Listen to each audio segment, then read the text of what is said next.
Hello, everyone. I just watched an interesting Euphoria podcast where Otoama and discussed champion preferences and their existence within different regions. How the West usually prioritizes flexibility, and how the East usually prioritizes champion mastery at the expense of picking fewer champions, right? Because it's easier to master 5 champions than it is to master 100, right? I'm breaking it down quickly because I want to get onto my next train of thought, which ties back into the discussions made in the Euphoria podcast. But it also made me think about the gap because that's been discussed quite frequently, especially after last year's Worlds performance. I'm just going to talk about it for a second and how I think the gap is closing. And how that intuitively makes sense. I'm not going to discuss anything about the game, but I'm going to talk about general performance metrics and what happens to rates of improvement within a given activity as you approach a limit, which all activities have a limit to how good you can become. And when I say limit, I mean human limit, because a human limit is still very, very far away from a theoretical perfect way of playing the game, right? Perfect way of playing the game is probably all the way up, like above the paper somewhere. But there's a human limit, a human group limit, right? Certain individuals. Let's not get into this. Like, let's get into the specifics, right? There's a certain group human level that rates of progression trends towards, and when they approach it, rates of improvements become more marginal, and it starts hugging the line. It's just like a general performance rate graph. And let's draw two of them. One with a slower rate of progression. And you can see a gap starting to appear, right? So I very much believe that there's a gap between the East and the West. My argument more lies in how that gap theoretically should eventually dissipate, given stable enough environments, which I think League is a stable enough game to where changes within it don't really matter. Fundamentally, League has stayed the same game for a very long time. So as you trend towards the upper limit to how good you can become at something, your rate of progression usually slows down and flatlines, and your gains become marginal. And the further away you are from that limit, the greater rates of progress you make, which is like a catch-up advantage for someone that's further behind. So if we divide these lines up into the east and up into the west, you will see although the East have done a better job of improving since Season 1, due to the nature of improvement, the gap is going to eventually diminish. I'm not saying it has diminished already, but I'm saying, theoretically, somewhere in the future, let's say up here, the skill level of each region will converge.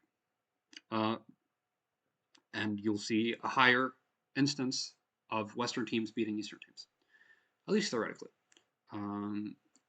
Another interesting phenomena is how to deal with this slow rate of progression within game. Because you don't really want it as a competitor, right? It's bad news for you that you can't further grow away from your competition, right? You don't want that, especially if you're ahead in a certain field. So it's an optimistic view to have for the West because it means eventually we will catch up, just due to the nature of becoming better at something as a group. And of course, this isn't a perfect representation. The graph is not going to be smooth. People are making new entrances, right? New players are coming in every year, and the game is slightly changing, right? So the graph probably looks a bit like a GDP graph or something like that. But we're talking about trends, general trends. So let's move on and talk about what to do as a team when you're approaching, or region or team, whatever, as an entity, what you should do when you're approaching the theoretical limit to how well you can perform within a certain activity. In this instance, it's League of Legends, right? You're approaching the limit. You see your competitor is catching up. And this is the same for a lot of, activity. It could be competition within business, could be swimming, cycling, whatever. You approach a certain limit and you see your competitors catch up, and your margin of victory becomes smaller and smaller. It's a scary thing to witness. So how do you keep up the rate of improvement? And then my view of that is, I'm going to bring up an example. So the limit of how much you can learn within a game is finite.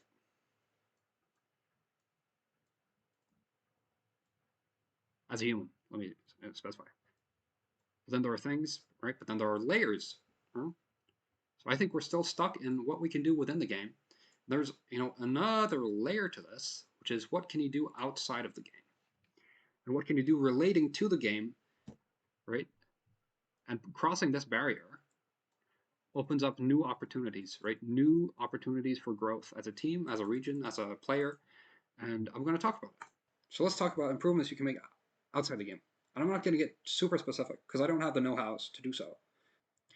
But I am going to talk about something I feel hasn't been explored, at least not to my knowledge. And it relates to the Euphoria video. So Euphoria talked about camping preferences in the sense that, like, how do you approach drafting? How do you approach creating a team? And the East has a preference towards champion mastery, right? So they choose a roster of champions to get really, really good at, right? And they keep it relatively small in order to be able to completely master that roster of champions. Or at least I'm not saying that's true, right? That's at least the argument that was made in the Euphoria podcast. I don't have the inside knowledge to know if that's true or not. The problem with this approach, so they care about mastery. Problem with this approach is you now have, so the process in which to do this is you look at the meta, you find out what champions you think are good, and then you drill those champions until you get really good at it. And you do this for each role. The problem with this is that you end up with a roster of champions for each role that don't necessarily pair very well together, right? And you get tempted. I didn't get to draw the support role. I'm still going to be able to paint my bishop. You get tempted to fall into this tunnel vision of like lane dominancy, right? What champion can I play to win my lane, right? But what can end up happening, I think this is a trend in Eastern League Legends, you can end up with drafts that aren't very coherent, right? Because you're only picking from a pool of champions.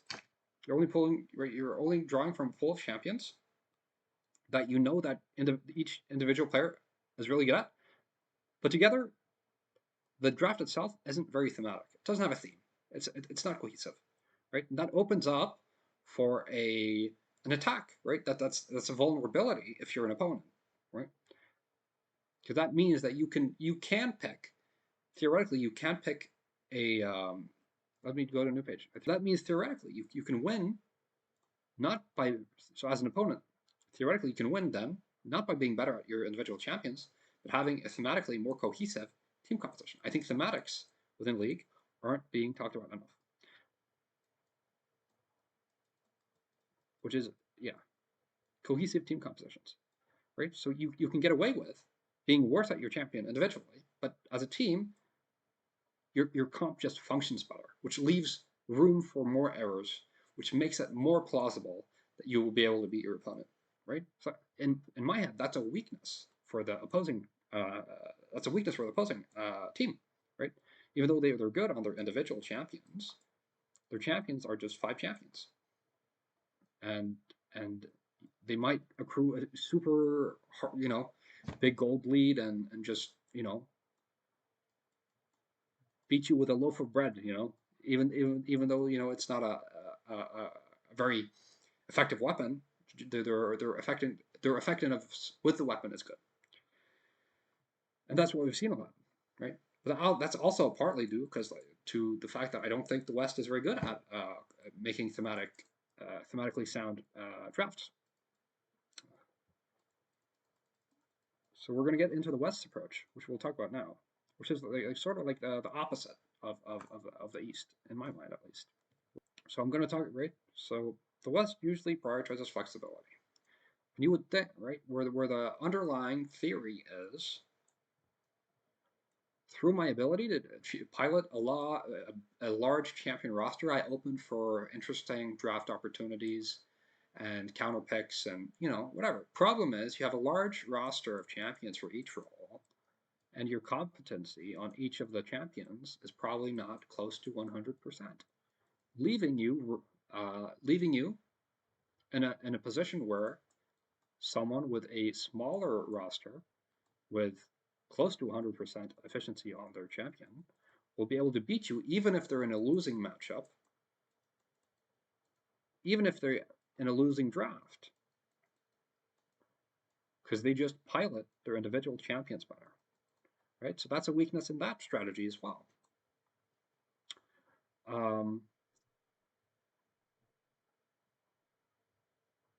And I also think people over prioritize. Actually, I'm not gonna mention that because I don't have the know-hows. Anyways, right, so that's a weakness in over prioritizing flexibility, right? And it's become this narrative that like you have to be flexible, you have to have a large champion roster, otherwise you're bad, right?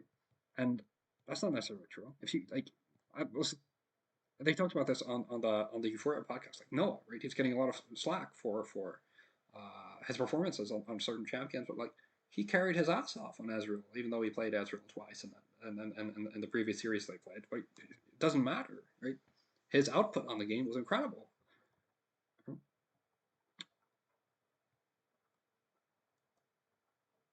But I do agree that it leaves you vulnerable to like counter bans.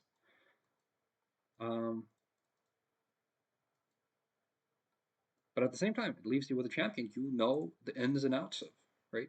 It feels like just an extension of your hand, and you can be comfortable within the game. I feel like people don't give that enough credit. So how do you solve this, right? How do you get a thematic team comp whilst also retaining um, champion mastery? Oops.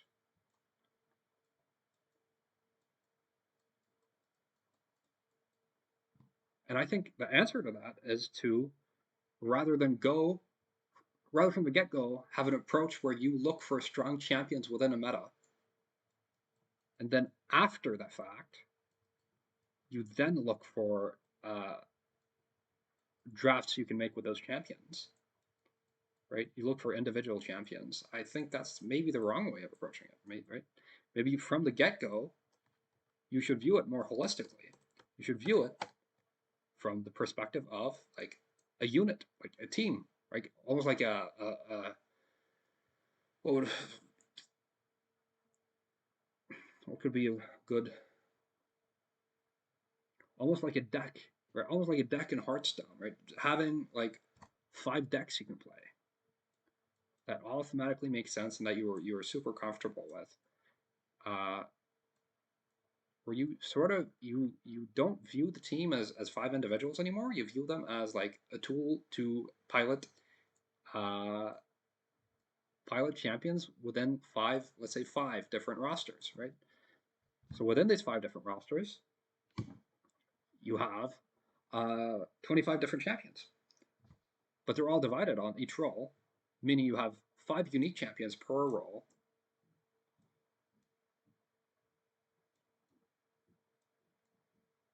And right, so you have a small champion roster. So this is per role, 5 champions per role, and and these are the different drafts, and they all serve different thematic purposes that make sense that you can use to counter other drafts that you see, right? So then you get the benefit of a cohesive draft while also retaining the mastery of a small champion pool. And then the counter argument for this is, oh, well, if your enemy catches on to your 5 different drafts, then they can ban out a champion within that draft. Um, and then, maybe the thematic is ruined. Maybe the theme of the draft is ruined. And that's true, right? So like the solution to that would be to have like filler champions. So like general champions that could fit well within different thematic compositions, right? So maybe you have, maybe you have 3, right? You have 3. Let me destroy these. You have 3 filler champions per role, right? Increasing the champion roster by 8, right?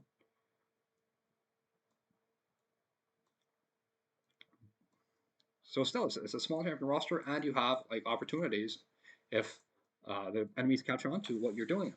In case your enemies catch on to what you're doing, you have 3 fellow champions per role that can slot into any of these, right? And LS makes an argument. I'm not saying I agree with it, but makes an argument that League of Legends is a patchless game, right? A almost like a frozen game, in the sense that changes within the game are so minimal that the game stays the same, and even the characters within the game usually stay around the same skill power level. Therefore, you don't really need to, right? So if we are to explore that more, in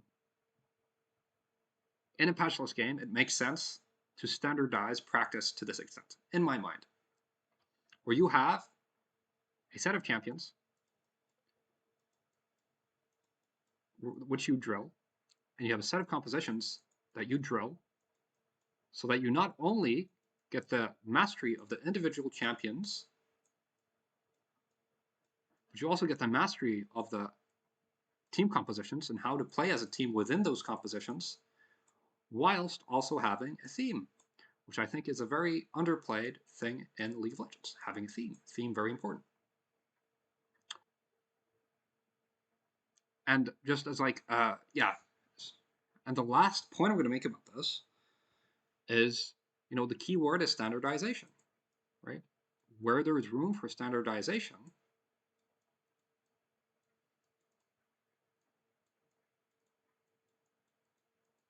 the more room for standardization, the better, in my mind. And because it streamlines the avenues of improvement. It gives you a more clear picture on how to become better. You deal less in the theoretical, and you're able to put the practical to test, right? So you only have your 8 champions to practice. It's easy for you to know what your job is. You need to become good at these 8 champions. You need to become the best at these 8 champions. You need to become the best team playing these compositions. Rather than having the philosophy of flexibility where basically the opportunities for improvement are endless, right? The human mind is limited, and it deals best with improvement when you have limitations, right? It's actually a nice study where, I don't remember the specifics, but it was a task in essay writing or something along the lines where you were given one subset of group, one group of people were given the task of writing whatever they wanted to write. And the other task were given rule sets, limitations to what they could write. Write X within Y theme. And the people that had limitations usually produced better texts. And then there was another study, which I also think ties into this. There was a study done where a university teacher within photography gave his students. Well, he divided his students into 2 groups. One group of the students were asked to take 100 photographies within the semester. The other group was asked to take 1 quality photo throughout the whole of the semester. Right? Didn't matter when you took it. You just needed to find a moment to take one perfect picture. Right? So the group that had no limitations, no requirements, no standardization, they could take the photo whenever they wanted to, produced on average, even though the requirement for them were quality pictures, they on average produced worse pictures. And the reason for that is the mind doesn't deal well with no limitation. While the other group, they had standardization. They knew they had to take 100 photos, so they planned out when they needed to take photos, what time frames. They also got the practice in of having to take photos. And through that limitation, through the rule set, and through the standardization, through the streamline of like you have to take 100 photos. I don't care about the quality. Just take 100 photos. You will eventually become better at taking photos. I thought it was an interesting experiment, as well as the experiment about essay writing. Humans deal well with standardization, is my theory. Anyways, that's my tangent.